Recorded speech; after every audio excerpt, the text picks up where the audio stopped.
بسم الله الرحمن الرحيم إنا فتحنا لك فتحا مبينا ليغفر لك الله ما تقدم من ذنبك وما تأخر ويتم نعمته عليك ويهديك صراطا مستقيما وينصرك الله نصرا عزيزا বিসমিল্লাহির রহমানির রহিম।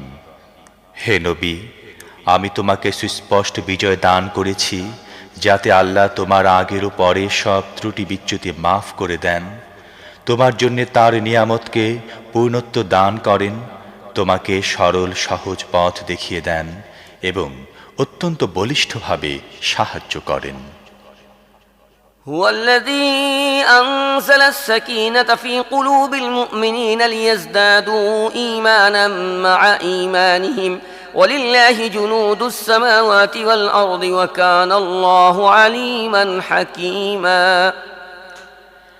তিনিই তো সে সত্তা যিনি মুমিনদের মনে প্রশান্তি নাযিল করেছেন, যাতে তারা নিজেদের ঈমান আরো বাড়িয়ে নেয়। আসমান ও জমিনের সমস্ত বাহিনী আল্লাহর কর্তৃত্বাধীন, তিনি মহাজ্ঞানী ও কৌশলী।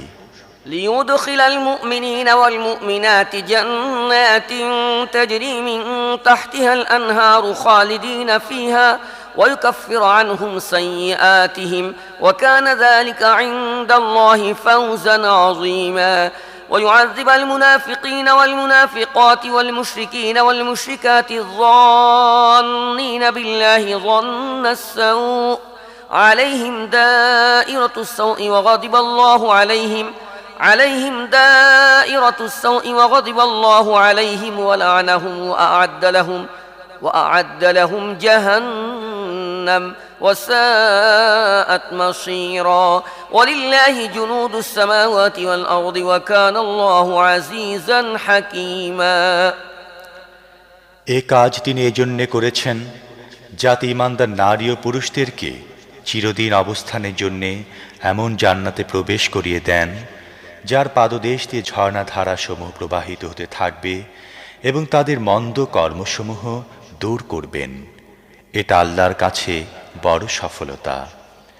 আর যেসব মুনাফিক নারী ও পুরুষ এবং মুশরিক নারী ও পুরুষ আল্লাহ সম্পর্কে খারাপ ধারণা পোষণ করে, তাদের শাস্তি দেবেন। তারা নিজেরাই অকল্যাণের চক্রে পড়ে গিয়েছে।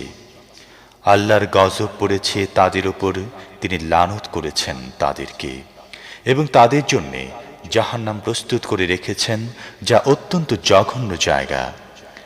আসমান ও জমিনের সকল বাহিনী আল্লাহর কর্তৃত্বাধীন, তিনি মহাজ্ঞানী ও কৌশলী। إنا أرسلناك شاهدا ومبشرا ونذيرا لتؤمنوا بالله ورسوله وتعزروه وتوقروه وتسبحوه بكرة وأصيلا إن الذين يبايعونك إنما يبايعون الله يد الله فوق أيديهم فمن نكث فإنما ينكث على نفسه ومن أوفى بما عاهد عليه الله فسيؤتيه أجرا عظيما হে নবী, আমি তোমাকে সাক্ষ্য দানকারী, সুসংবাদ দানকারী এবং সতর্ককারী হিসেবে পাঠিয়েছি, যাতে হে মানুষ, তোমরা আল্লাহ ও তার রাসূলের প্রতি ঈমান আনো, তাকে সাহায্য করো, তার প্রতি সম্মান ও মর্যাদা দেখাও এবং সকাল ও সন্ধ্যায় তার পবিত্রতা বর্ণনা করো। হে নবী, যারা তোমার হাতে বায়াত করছিল, প্রকৃতপক্ষে তারা আল্লাহর কাছেই বায়াত করছিল। তাদের হাতের ওপর ছিল আল্লাহর হাত। যে এ প্রতিজ্ঞা ভঙ্গ করবে, তার প্রতিজ্ঞা ভঙ্গ করার অশুভ পরিণাম তার নিজের উপরই বর্তাবে।